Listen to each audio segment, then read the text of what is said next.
La justificación sin santificación es una mentira y ha engañado a mucha gente pensando que Dios nos declara justos, pero nos abandona al pecado. Nosotros habíamos recordado lo que decía en el capítulo 1 de Romanos, ¿sí? Que el hombre estaba perdido. La humanidad pagana que rechaza a Dios tienen un juicio sobre ellos. Y dice que Dios los abandona a sus pecados.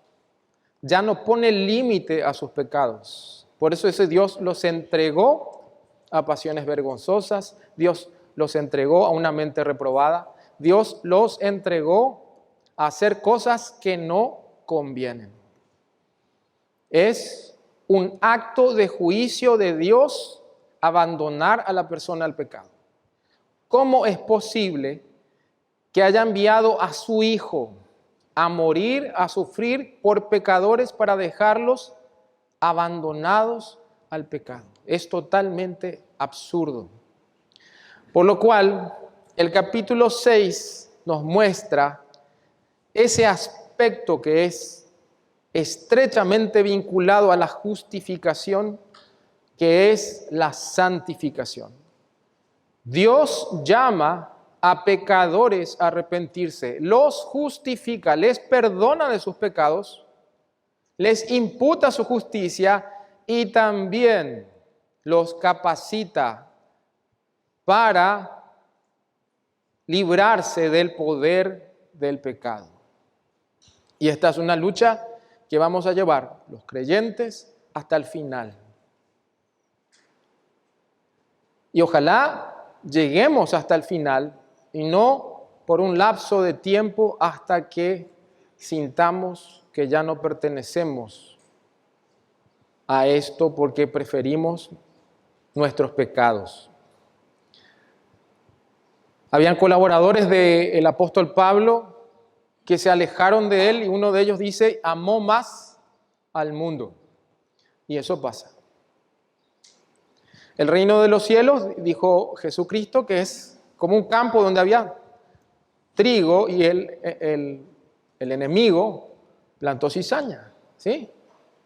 No sabemos quién es quién, ¿verdad? Pero este es un llamado de la palabra de Dios a examinarnos a nosotros mismos. Esto no es para nadie. Uno podría decir, la predicación es para fulano. Uno siempre es condescendiente con uno mismo, eso lo habíamos dicho también. Pero siempre es un juez implacable con los demás. Debemos examinarnos a la luz de la palabra de Dios y hoy, esta mañana, vamos a ver algo similar a lo que habíamos aprendido en la primera mitad de Romanos capítulo 6. Recordemos que en este capítulo Pablo desarrolla la doctrina de la santidad, en el capítulo 6. La santidad de las personas redimidas. Es decir, que Cristo no solamente justificó, perdonó de sus pecados, imputó su justicia, como habíamos dicho, al creyente, sino que también los salva del poder del pecado, llamándole a sojuzgar y someter al pecado. Entonces, el mensaje principal de esta mañana es que una persona no puede tener dos naturalezas diferentes opuestas en su interior al mismo tiempo. No puede vivir en dos mundos espirituales diferentes y en completa contradicción. O estamos de un lado o estamos del otro. No existen puntos grises en cuanto a nuestra realidad espiritual. Y los puntos que vamos a desarrollar esta mañana son los siguientes. Primero, para el creyente, no estar bajo el régimen de la ley de Moisés no implica una licencia para pecar. Ese es un principio que veremos esta mañana. El segundo principio es: las personas redimidas no pueden tener dos naturalezas espirituales. Y el tercer principio es que la importancia de la doctrina para abandonar la esclavitud del pecado. Esto debería llevar nuestro pensamiento a las siguientes preguntas. ¿Quién es nuestro amo? Y más específicamente, ¿quién es mi amo? ¿El pecado o Dios? Vamos a leer el pasaje, empezando desde el pasaje anterior, desde el versículo Romanos capítulo 6.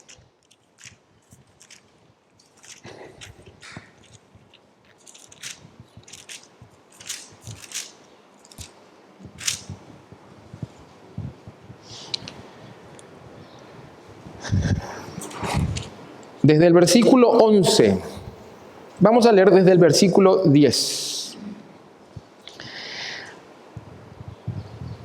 Porque en cuanto murió, esto es Cristo, al pecado murió una vez por todas. Mas en cuanto vive, para Dios vive. Así también vosotros, consideraos muertos al pecado, pero vivos para Dios en Cristo Jesús, Señor nuestro. Habíamos visto que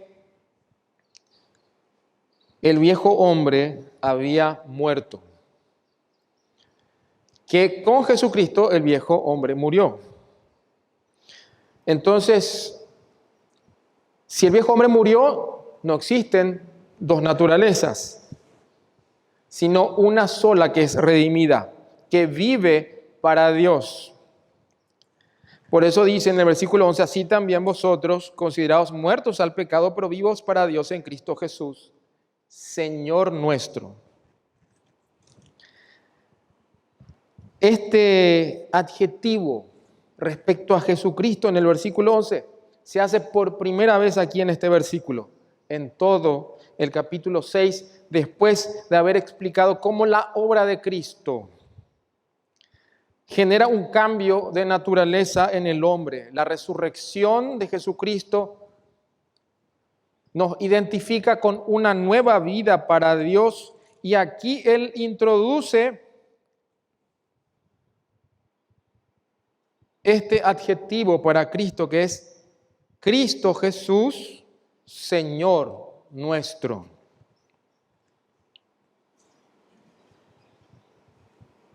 Pienso que es tan relevante este adjetivo o este nombre que se le da a Jesucristo de Señor, porque el evangelio sin señorío no es evangelio.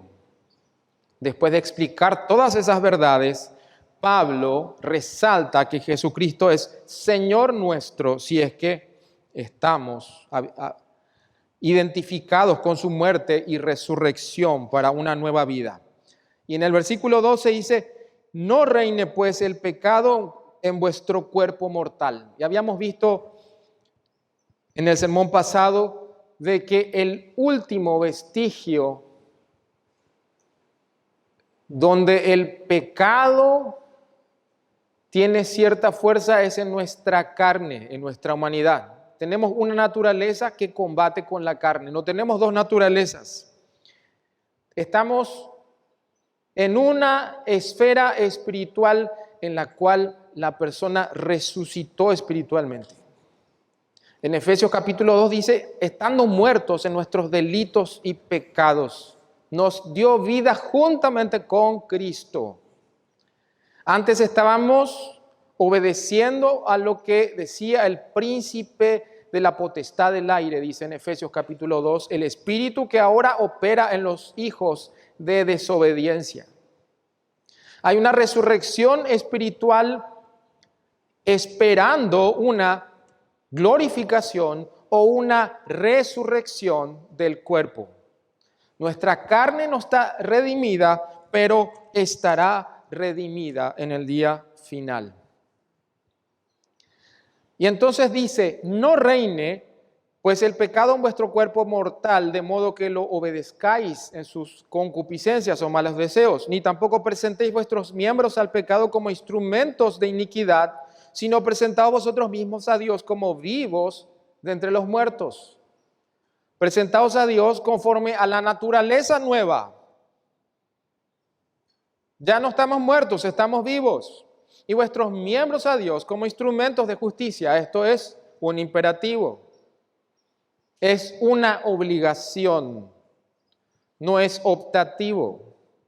Presentar nuestros miembros corporales como instrumentos de justicia. En otra traducción dice como armas de justicia. La razón, porque el pecado no se enseñoreará de vosotros, pues no estáis bajo la ley, sino bajo la gracia.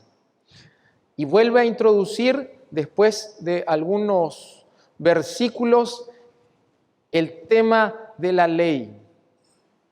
Recordemos que la iglesia de Roma estaba compuesta por creyentes gentiles, pero había también una minoría. Según Douglas Moo, había una minoría de creyentes judíos, porque la iglesia de Roma era esencialmente judía. Según los teólogos, es improbable que Pablo haya fundado esa iglesia. Era una iglesia que él no conocía. Era improbable que Pedro haya fundado esa iglesia. Entonces, es muy posible que esa iglesia se haya formado a través de los judíos que creyeron en el día de Pentecostés, cuando fue predicado el evangelio. Entonces, los primeros creyentes o las primeras comunidades cristianas en Roma estaban asentadas en las sinagogas. Esos eran los primeros creyentes en Roma, pero hubo, según la historia y según Hechos también, el libro de los Hechos, el emperador Claudio había expulsado a los creyentes judíos, a los judíos de Roma, por una controversia, según un historiador, por un tal Crestus, que puede ser una forma distorsionada de la palabra Cristo. Y fueron expulsados de Roma. Fue allí donde en Corinto Pablo conoció a Priscila y Aquila. Y es ahí como vemos que en el tiempo del exilio de Roma, estos judíos conocieron a Pablo y al final del libro vamos a estudiar posteriormente que él hace un saludo masivo a un montón de gente de una iglesia que él no conocía. ¿Cómo es posible eso? Sencillamente porque los conoció en el tiempo del exilio de Claudio, como figura en el libro de los Hechos. Y la iglesia romana en ese tiempo del exilio judío empezó a poblarse mayoritariamente de creyentes gentiles. Como los exilios o las expulsiones de los judíos históricamente fueron temporales, ellos regresaron y se reincorporaron a la comunidad cristiana ya, pero con un grupo mayor o mayoritario de creyentes gentiles. Entonces, en una iglesia donde tenían creyentes gentiles mayoritariamente y creyentes judíos, era importante entender en qué consiste el papel de la ley en la vida cristiana. Y él introduce entonces esta verdad diciendo: preséntense como vivos entre los muertos y vuestros miembros, da una orden, como instrumentos de justicia, porque el pecado no se enseñoreará de vosotros, pues no estáis bajo la ley, sino bajo la gracia. Y ahora el pasaje que nos toca empieza con otra pregunta retórica que se responde de la misma manera que la pregunta del versículo 1. En el versículo 1 del capítulo 6 dice: ¿qué pues diremos? ¿Perseveraremos en el pecado para que la gracia abunde? De ninguna manera. En el versículo 15 pregunta exactamente lo mismo pero añadiendo el papel de la ley. ¿Qué significa esto? ¿Qué pues? ¿Pecaremos porque no estamos bajo la ley, sino bajo la gracia? De ninguna manera. ¿No sabéis que si os sometéis a alguien como esclavos para obedecerle, sois esclavos de aquel a quien obedecéis, sea del pecado para muerte o sea de la obediencia para justicia? Pero gracias a Dios que aunque erais esclavos del pecado, habéis obedecido de corazón a aquella forma de doctrina a la cual fuisteis entregados, y libertados del pecado vinisteis a ser siervos de la justicia. Entonces, el primer principio que veremos esta mañana es, para el creyente no estar bajo la ley de Moisés no implica una licencia para pecar. ¿Qué significa no estar bajo la ley? Esa es una pregunta que nos viene a la mente inmediatamente cuando estamos hablando de esto. De ninguna manera, si no estamos sujetos a la ley de Moisés, podemos pecar como queramos. De todas formas, ¿somos salvos? ¿Siempre salvos? Claro que somos salvos, siempre salvos.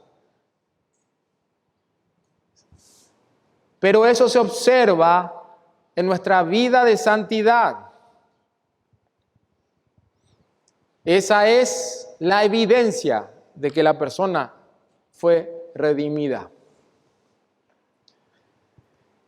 Pero cuando se estudia el Antiguo Testamento, vemos una cosa que es bastante llamativa. ¿Cómo es posible que no estemos bajo la ley? Pero en el Antiguo Testamento es inevitable admirarse por la dignidad y el honor que se le adjudica a la ley revelada por Dios.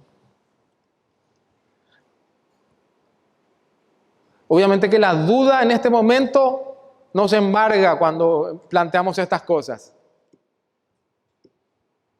¿Es cierto?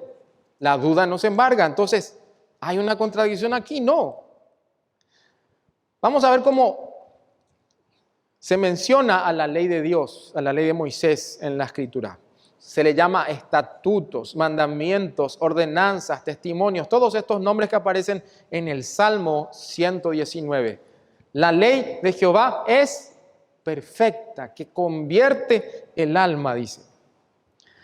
Vamos a ver qué dijo Moisés en Deuteronomio, que es la última parte de la Torá que escribió Moisés a la segunda generación de los judíos que salieron de Egipto para tomar la tierra prometida. La primera generación fracasó, la segunda generación está por entrar y les dice esto. Deuteronomio 6, 1 al 9. Esto pues son los mandamientos, estatutos y decretos de Jehová, que Jehová vuestro Dios mandó, que os enseñe para que los pongáis por obra en la tierra a la cual pasáis vosotros para tomarla, para que temas a Jehová tu Dios, guardando todos sus estatutos y sus mandamientos que yo te mando, tú, tu hijo y el hijo de tu hijo, todos los días de tu vida, para que tus días sean prolongados. Oye pues, oh Israel, y cuida de ponerlos por obra para que te vaya bien en la tierra, que fluye leche y miel, y os multipliquéis, como te ha dicho Jehová tu Dios, el Dios de tus padres. Hasta ahí vamos a leer. Entonces, Dios pone en alto la ley de Moisés. Pero, ¿qué significa que no estamos bajo la ley, sino bajo la gracia? Anteriormente a este capítulo, creo que es en el capítulo 3, Pablo dice, ¿acaso la fe invalida la ley? De ninguna manera, sino que la confirma. Y vemos la siguiente secuencia, los capítulos 3 al 8 de Romanos entretejen varios temas. el tema de la fe, el tema de la gracia, el tema del pecado, el tema de la justicia y la ley. Y vemos que esto es importante especialmente para los lectores judíos, que querían saber cuál era el papel en la vida de una persona que acude a Cristo. Y Hendrickson explica lo siguiente. Volviendo al versículo, al versículo 14 de Romanos capítulo 6, el 13, cuando dice que presentemos nuestros miembros a Dios como instrumentos de justicia. Entendemos que nuestros miembros reemplazan su uso deshonroso hacia el pecado ya deja de ser un arma o un instrumento de pecado, de iniquidad, para ser un instrumento de justicia. Y esta justicia, ¿a qué se refiere? Indica rectitud de conducta. Es lo totalmente opuesto al pecado. Y la razón que Pablo da para esta exhortación es porque el pecado ya no va a ser señor de ustedes, pues ustedes no están bajo la ley, sino bajo la gracia. Entonces, ¿qué vemos que hace la ley? La ley manda, demanda, reprende, condena, refrena y hasta señala más allá de sí misma. Inclusive agravando el pecado, porque la ley es el conocimiento del pecado. Pero hay algo que nunca va a poder hacer la ley.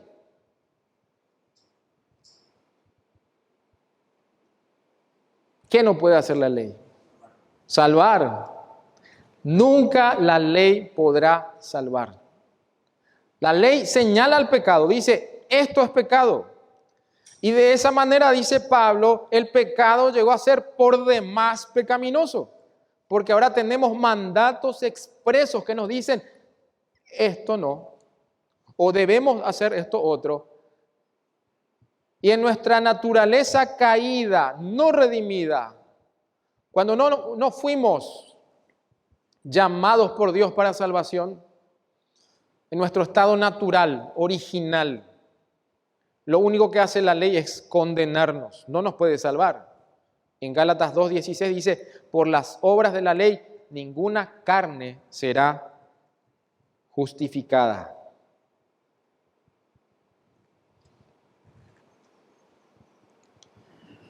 En Romanos 8:3 dice, en cambio, nos da una respuesta alentadora. La pregunta que queremos responder es, ¿por qué no estamos bajo la ley y estamos bajo la gracia? Y lo que tenemos que tener en mente es que la ley no nos puede salvar, nos condena, nos acusa y hace por demás pecaminosos nuestros pecados. Pero la respuesta alentadora para nosotros es en Romanos 8:3. Vamos a ver qué dice.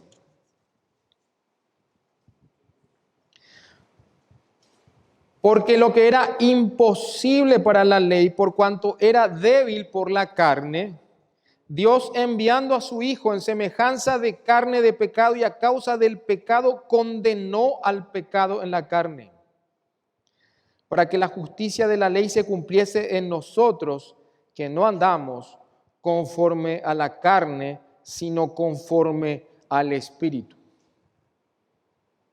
En otra traducción dice que Dios envió a su Hijo para que el justo requisito de la ley pueda ser cumplida en nosotros. No estamos bajo la ley en el sentido condenatorio. El creyente ya no es condenado por la ley. ¿Por qué? Porque la persona, el ser humano, es incapaz de cumplir la ley.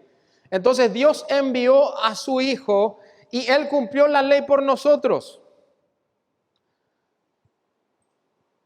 Y eso lo vemos en el Sermón del Monte, cuando Él dice, yo no vine para abrogar la ley, sino para cumplir, y no pasará ni una jota, ni una tilde, hasta que todo sea cumplido. Él cumplió por nosotros la ley íntegramente para que la ley pueda ser cumplida en nosotros. Si la ley nos acusa, si la ley nos mata, si la ley de Moisés nos mata porque nos condena al infierno, en la gracia Cristo cumple la ley, nos justifica y nos da la capacidad también de que se cumpla en nosotros la ley. Esa es la gracia de Dios. Nos permite vivir en justicia por la obra de Cristo. Con la ley, ¿qué pasa?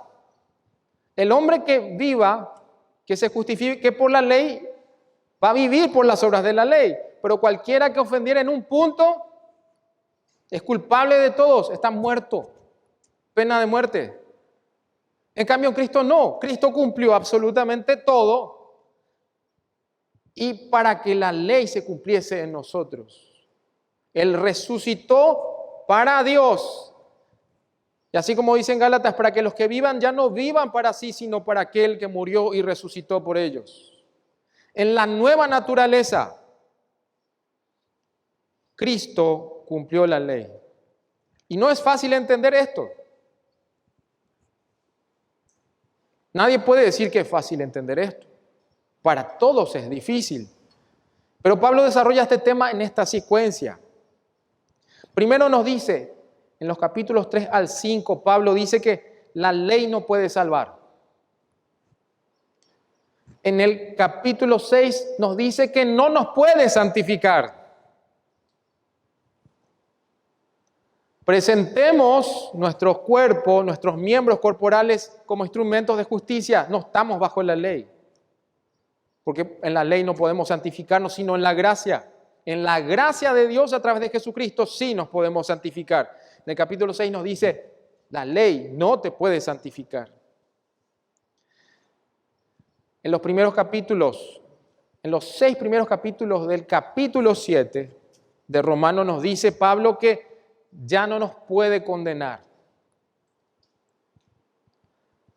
También en el capítulo 7 dice que lo que puede hacer la ley es que puede convencer de pecado a los incrédulos y a los creyentes por igual. ¿Por qué? Porque nos señala en qué estamos pecando. Al incrédulo lo condena porque no se arrepiente voluntariamente. Así como Jesucristo mismo dijo, y esta es la condenación, que los hombres amaron más las tinieblas que la luz porque sus obras eran malas. Porque todo aquel que hace lo malo no viene a la luz para que sus obras no sean reprendidas. Entonces nos redarguye de pecado la ley. También en el capítulo 7 nos dice que no puede libertar del pecado, ni antes ni después de la salvación. ¿Por qué? Porque la ley no tiene poder por la carne. Pero en el capítulo 8 nos explica, nos termina de explicar qué significa que estamos bajo la gracia. Ya no nos condena, no, sabemos que no nos puede santificar, pero sabemos que ya no nos condena. Nos ayuda a perfeccionarnos en santidad porque a través de la ley sabemos en qué ofendemos a Dios para arrepentirnos. Y en el capítulo 8 nos da el cierre final de esta esperanza de gracia por la cual podemos presentarnos a Dios como instrumentos de justicia, porque a través de su Espíritu Santo los creyentes pueden cumplir la ley. Si el Espíritu Santo mora en ellos. Vamos a leer el capítulo 8. Dice, ahora pues ninguna condenación ninguna condenación hay para los que están en Cristo Jesús, los que no andan conforme a la carne, sino conforme al Espíritu. Porque la ley del Espíritu de vida en Cristo Jesús me ha librado de la ley del pecado y de la muerte. Porque lo que era imposible para la ley, por cuanto era débil por la carne, Dios enviando a su Hijo en semejanza de carne, de pecado, y a causa del pecado, condenó al pecado en la carne, para que la justicia de la ley se cumpliese en nosotros, que no andamos conforme a la carne, sino conforme al Espíritu.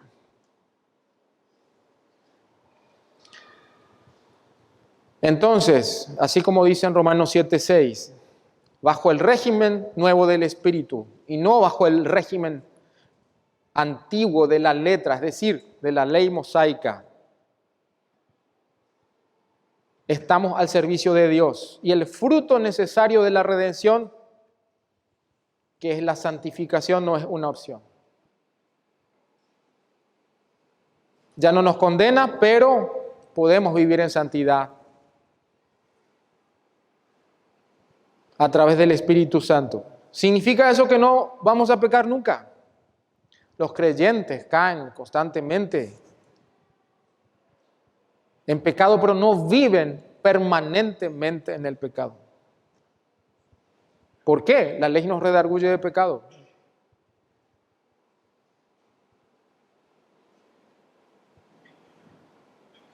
No puede permanecer en pecado.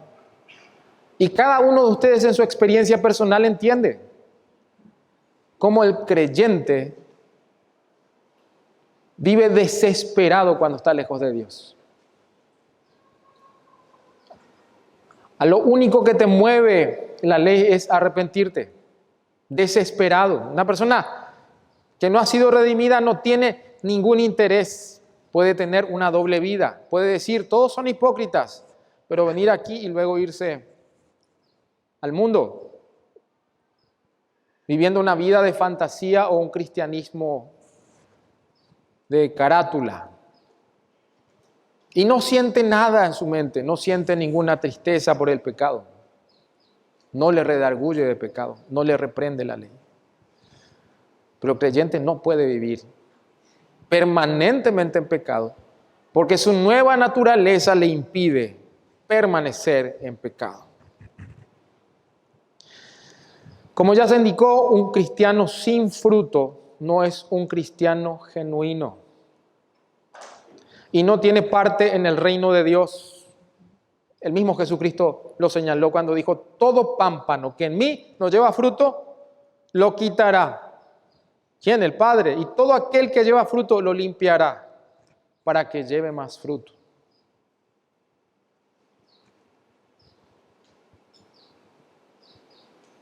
Eso echa por tierra aquel evangelio, aquella doctrina del evangelio fácil. Cuando las personas pueden decir, yo soy un cristiano carnal, con licencia para pecar, como el agente 007, pero el otro era para matar, este es para pecar, con licencia para pecar. Y yo recuerdo en la iglesia cuando estaba en las reuniones de jóvenes, cuando eran 20 años atrás, me decían, no, hay que tenerle paciencia a este hermano porque él es un creyente carnal. Eso me decían. No había que exhortarle, no había que decirle que cambie su conducta, que se arrepienta. No, porque él era un creyente carnal.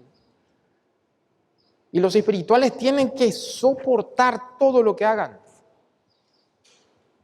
Pues la Biblia te dice otra cosa. Si tu hermano peca contra ti, ve y repréndele. ¿Por qué? Porque no tenemos licencia para pecar. Si tenemos licencia para pecar, entonces la disciplina en la iglesia no debería existir. Sería algo ridículo. ¿Por qué? No tenemos licencia para pecar. Ve y repréndele. No dice, no, él es cristiano carnal. No, mentira, no existe un cristiano carnal. Existen cristianos que pueden estar en la carne, pero no pueden vivir permanentemente en la carne. Y eso es lo que nos dice. Volvamos a nuestro versículo 15. Dice, ¿qué pues? ¿Pecaremos porque no estamos bajo la ley, sino bajo la gracia? De ninguna manera. No, no, absolutamente no. Aunque la ley sigue siendo importante para el creyente, por primera vez él está en capacidad para satisfacer las demandas de justicia de la ley, como fue el deseo de Dios desde el principio. Porque tiene una nueva naturaleza al creyente y el Espíritu de Dios mismo lo llena de poder para obedecer. Pero en este sentido no debemos creer que eso es pasivo. Somos controlados por el Espíritu Santo por los medios de la gracia.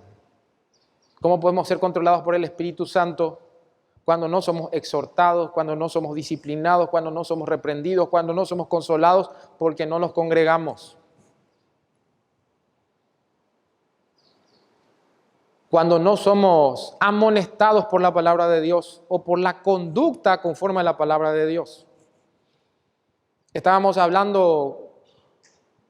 estaba hablando ayer con dos hermanos de Limpio que me llevaron algo a casa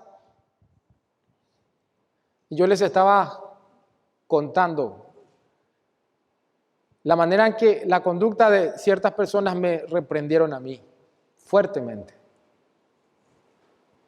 Cuando uno ve a una persona tan humilde que te reprende, a pesar de todo el conocimiento, a pesar de los títulos, tan humilde, un creyente tan sencillo, tan amoroso, tan entregado, que tu orgullo es reprendido. Por eso Pablo dice, pues nuestras cartas abiertas son ustedes. Ahí se ve la Biblia, ahí está la palabra de Dios. Los creyentes tienen que ser humildes. Y la conducta humilde de un creyente reprende el orgullo de los demás. A mí me reprendió.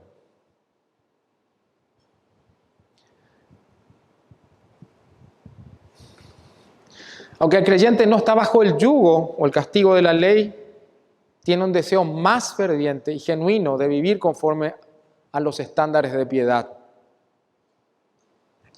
Mucho más que el legalista más vehemente, porque el legalista solamente actúa conforme a la ley o a la piedad cuando es visto. Cuando es visto, hay gente alrededor, en modo creyente, Sí, estricto además, estricto y cumplidor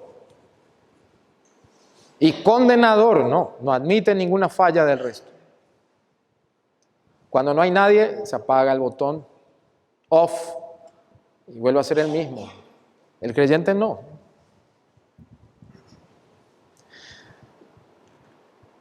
Como creyentes estamos muertos a la ley en lo que respecta a sus exigencias y la condenación que impone. Pero debido a que ahora vivimos bajo el régimen nuevo del Espíritu, amamos y servimos la ley sin reservas y con un corazón lleno y gozoso.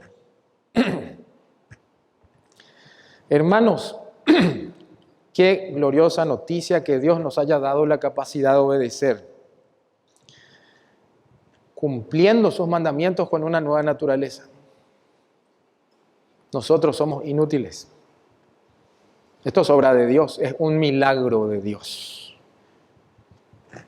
Bueno, ya que hemos visto que los creyentes que no están bajo la ley,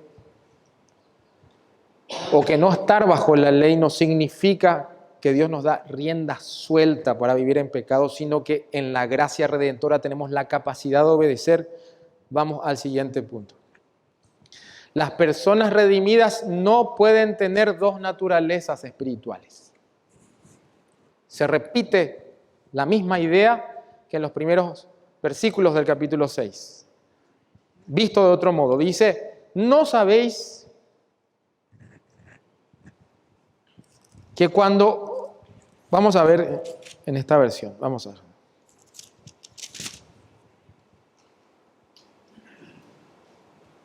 ¿No sabéis, versículo 16, que si os sometéis a alguien como esclavos para obedecerle, sois esclavos de aquel a quien obedecéis, sea del pecado para muerte, sea de la obediencia para la justicia.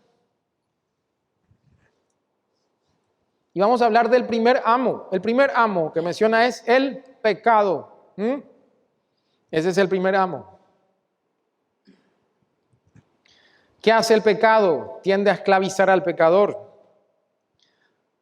La primera vez que mentimos, estamos horrorizados.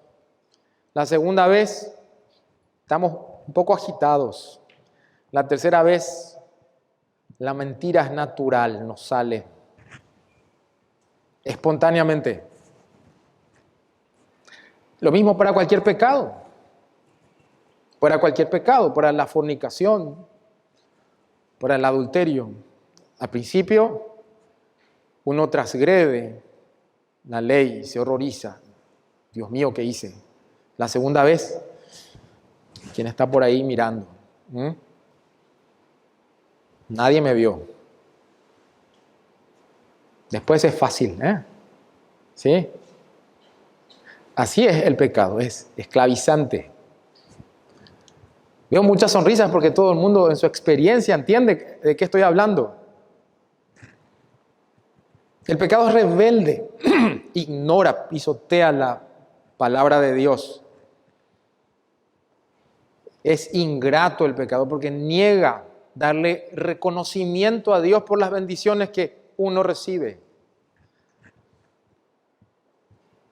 El pecador se sacia de la generosidad de Dios, pero nunca le da el crédito. Siempre uno es un ganador, mi esfuerzo, miren, soy una persona importante. Nunca Dios está presente, es ingrato. Y sabemos que existe una gracia general, que Dios bendice también a los incrédulos. Porque es, como decía alguien acá, siempre me repite mi esposa, Ruth, porque este es el mejor cielo que pueden tener, porque después les espera algo terrible. El pecado es incurable frente a los esfuerzos y la capacidad del hombre. Aun si el hombre caído quisiera deshacerse del pecado, no podría hacerlo. Como esta persona que les conté en la plaza, que se sintió tan bien al recitar la oración del pecador, y terminó siendo el mismo. Nunca dejó el alcohol. De hecho, él se acercó a la iglesia porque había tenido un accidente. Era adolescente, se había ido en un Fusca, que eran los autos más comunes en los 80, de parranda, y tomaron tanto que estaban todos borrachos. El conductor, dueño del auto, su hermano al lado y él atrás. Y van haciendo una carrera a toda velocidad en la calle después de la fiesta. Chocan contra un árbol y se muere el acompañante. Sale herido el conductor, el hermano del fallecido, y esta persona de quien les hablo. Y se quedó traumatizado. El pecador quiere escapar de las consecuencias terribles del pecado, pero no está dispuesto a renunciar a sus pecados. O no tiene la capacidad de hacerlo. Después dijo, voy a salir del alcoholismo, y era adolescente. Gracias.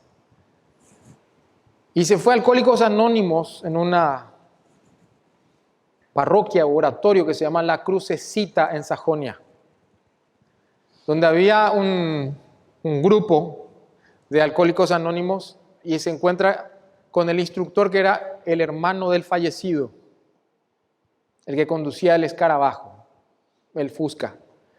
Y apenas llega él, sale ofuscado, enojado, iracundo el instructor, y le dice a él, por tu culpa se murió mi hermano.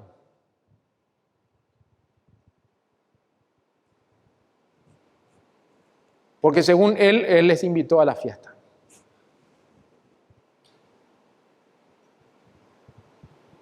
Se fue a la iglesia, porque recitó una oración, pensó que él iba a seguir, pero él no estaba dispuesto a dejar eso. ¿Por qué? Salía después de la reunión de jóvenes a hacer lo mismo. Y hoy en día está fuera de la iglesia. El pecador no redimido es incapaz de abandonar sus pecados. Es un amo cruel el pecado. Es esclavizante. Como dice en Jeremías 13:23, ¿mudará el etíope su piel y el leopardo sus manchas? Así también podréis vosotros hacer bien estando habituados a hacer el mal.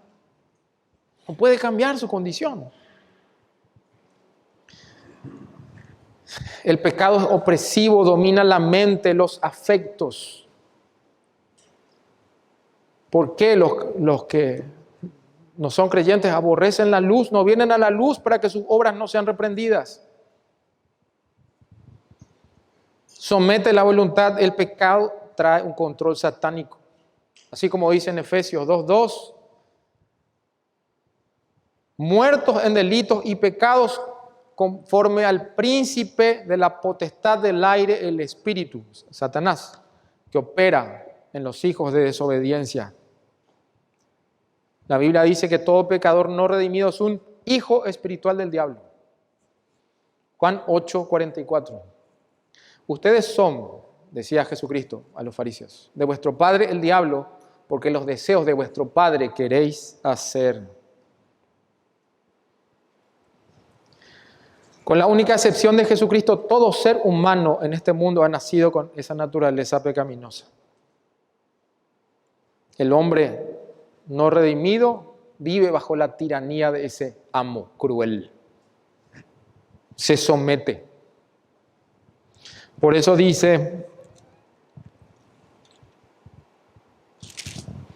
en nuestro versículo, ¿no sabéis que si os sometéis a alguien como esclavos para obedecerle, sois esclavos de aquel a quien obedecéis? Solamente existen dos alternativas, dos amos puedes tener. Sea del pecado para muerte, porque la paga del pecado es muerte. Muerte física, muerte espiritual en el infierno. Tu amo cruel es el pecado.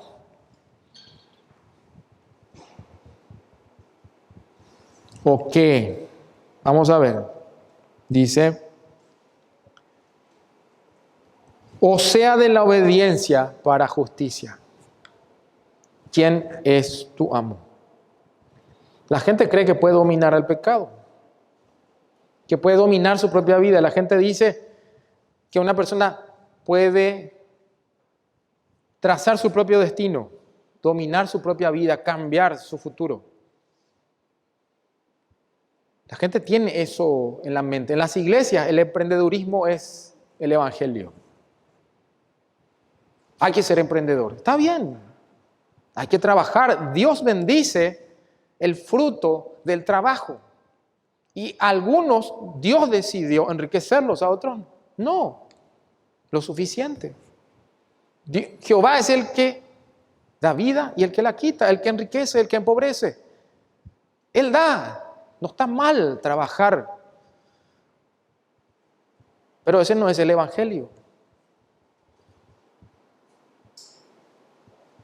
La prosperidad no es señal de fidelidad.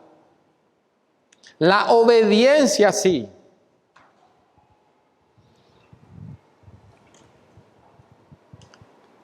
Hay muchos falsos maestros por ahí que están predicando eso. Y eso ya lo advertía el apóstol Pedro. En 2 de Pedro, capítulo 2, versículos 18 y 19 dice, pues hablando palabras infladas y vanas, seducen con concupiscencias de la carne y disoluciones a los que verdaderamente habían huido de los que viven en error. Les prometen libertad y ellos son mismos esclavos de corrupción, porque el que es vencido por alguno es hecho esclavo del que lo venció, dice. Entonces, ¿quién es nuestro amo? Ninguno puede servir a dos señores, dice la palabra de Dios. Jesucristo lo dice en Mateo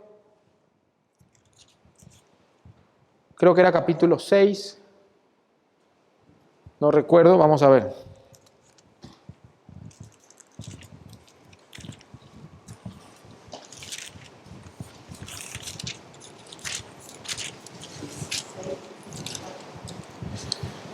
Seis 24, sí. ¿De qué está hablando este pasaje? No os hagáis tesoros en la tierra, dice en el versículo 19. Después dice en el versículo 24, ninguno puede servir a dos señores porque aborrecerá uno y amará al otro, o estimará al uno y menospreciará al otro. En el versículo 24, no podéis servir a Dios y a las riquezas. Más atrás habla del ojo malo y del ojo bueno. ¿A qué se refiere? ¿Qué codician tus ojos? ¿Las riquezas o codician las cosas eternas? ¿Quién es tu amo? Acá señala el pecado de la codicia. Es el pecado versus Dios. ¿Quién es tu Señor? No podemos obedecer a dos amos que ordenan contradictoriamente. El uno diferente al otro. Porque aborrecerá al uno y amará al otro, dice. O estimará a uno y menospreciará al otro. Ese es un principio. Entonces, una persona no puede tener dos naturalezas. Y aquí cerramos esta parte.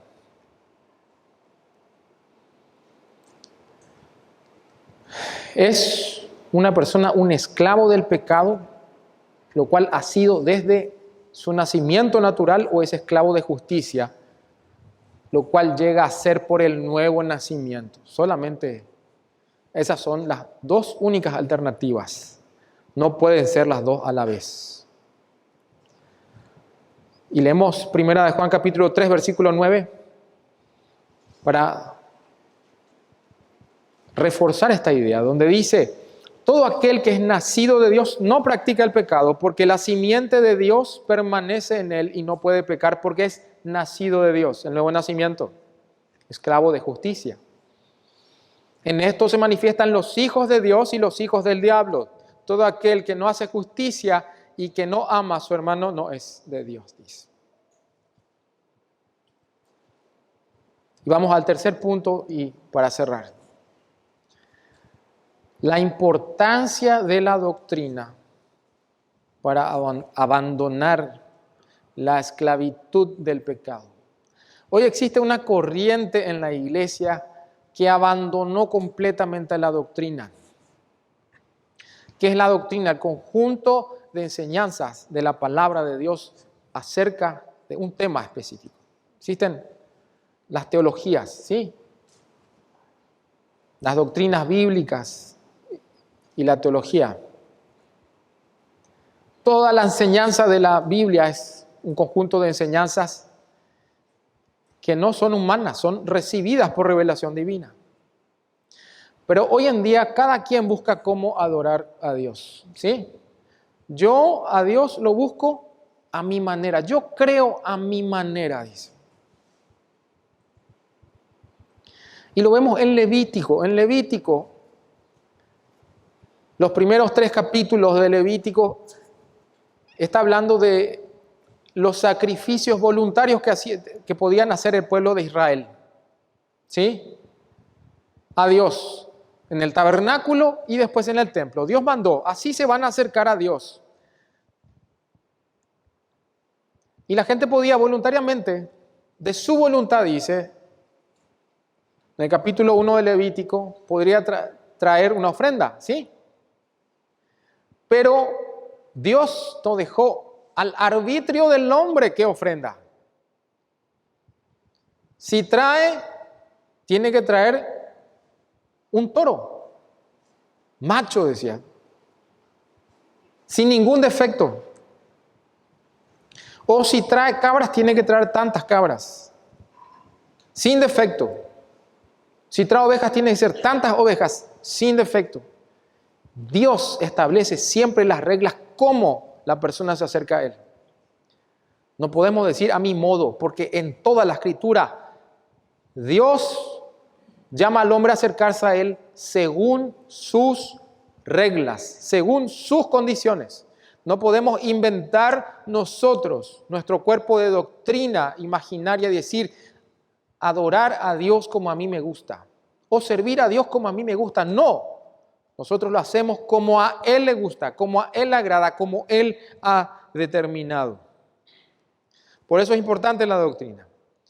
Y primero el apóstol da las gracias, pero gracias a Dios que aunque erais esclavos del pecado, habéis obedecido de corazón a aquella forma de doctrina a la cual fuisteis entregados. Primero dan las gracias a Dios, no le da el mérito al hombre.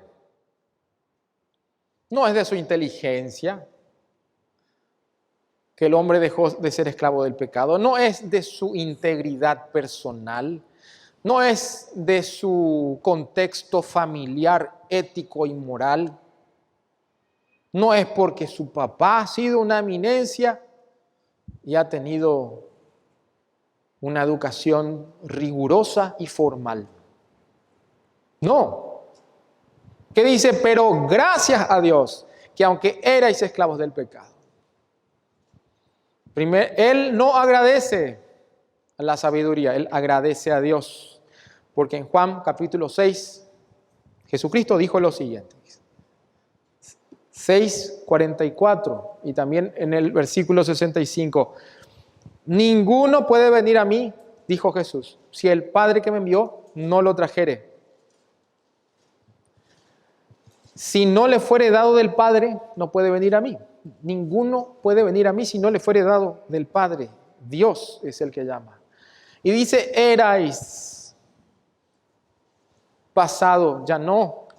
No dice que convive la esclavitud del pecado con la esclavitud de la justicia.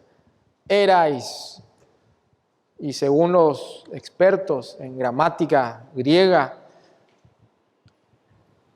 esa conjugación alude a una realidad continua, que es algo permanente. Es decir, la persona no regenerada se encuentra bajo la esclavitud continua e incólume del pecado. Esa es su posición universal del hombre natural. Erais esclavo del pecado. Pero Pablo resalta algo. No está hablando de una justicia meramente externa. Porque él en su declaración dice, habéis obedecido de corazón. Y para haber obedecido de corazón tuvo que haber un milagro. Que Dios cambió tu corazón. Dios cambió tu corazón. Por eso dice en la profecía del nuevo pacto del Antiguo Testamento, quitaré de vuestro pecho el corazón de piedra y pondré un corazón de carne y escribiré mi ley en sus corazones. Dios obra su salvación en lo más profundo, en el más profundo ser de la persona.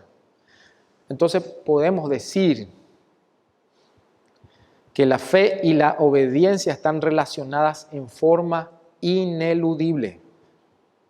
No existe fe salvadora aparte de la obediencia a Dios, porque es una consecuencia natural de su nuevo corazón. Y no puede haber obediencia piadosa sin una fe piadosa. Vamos a leer para terminar Tito 2:14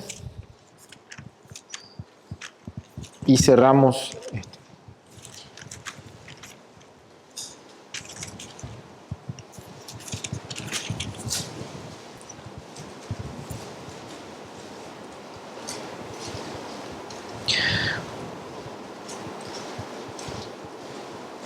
Desde el 11 vamos a leer. Porque la gracia de Dios se ha manifestado para salvación a todos los hombres, enseñándonos que, renunciando a la impiedad y a los deseos mundanos, vivamos en este siglo sobria, justa y piadosamente, aguardando la esperanza bienaventurada y la manifestación gloriosa de nuestro gran Dios y Salvador Jesucristo. Versículo 14. Quien se dio a sí mismo por nosotros para redimirnos de toda iniquidad y purificar para sí un pueblo propio, celoso de buenas obras. ¿Dónde está la vida de pecado ahí? En ninguna parte. Se dio a sí mismo por nosotros para redimirnos de toda iniquidad y purificar y al mismo tiempo purificar para sí un pueblo propio, celoso de buenas obras. Vamos a orar. Padre Celestial, te damos gracias, Señor, por tu palabra que nos reprende, nos humilla hasta lo sumo, Señor, entendiendo que nosotros en nuestro nacimiento natural, Señor, estamos perdidos, esclavizados por el pecado, obedeciendo a un amo cruel, Señor. Y lo peor de todo es que es voluntario. Nosotros nos sometemos voluntariamente a ese amo cruel en nuestra naturaleza no redimida, Señor. Pero gracias te damos que nos has dado una naturaleza divina, un nuevo corazón para que te podamos obedecer, Señor. Si bien nuestra carne no está redimida, estamos luchando, esperando, Señor, la manifestación gloriosa de tu Hijo, que transformará el cuerpo de la humillación nuestra a un cuerpo semejante al de la gloria suya. Allí estaremos sin pecado, Señor, completamente. Ahí, Señor, te veremos sin ninguna restricción, Señor. Ahí nos gozaremos en tu presencia, Señor. Pero te pido también por aquellas personas que, si tu palabra los ha reprendido, Señor, en su condición de perdición, Señor, les des la oportunidad de arrepentirse y que puedan, Señor, conocer la verdad y vivir por ella, Señor, para gloria de tu nombre. En Cristo Jesús. Amén.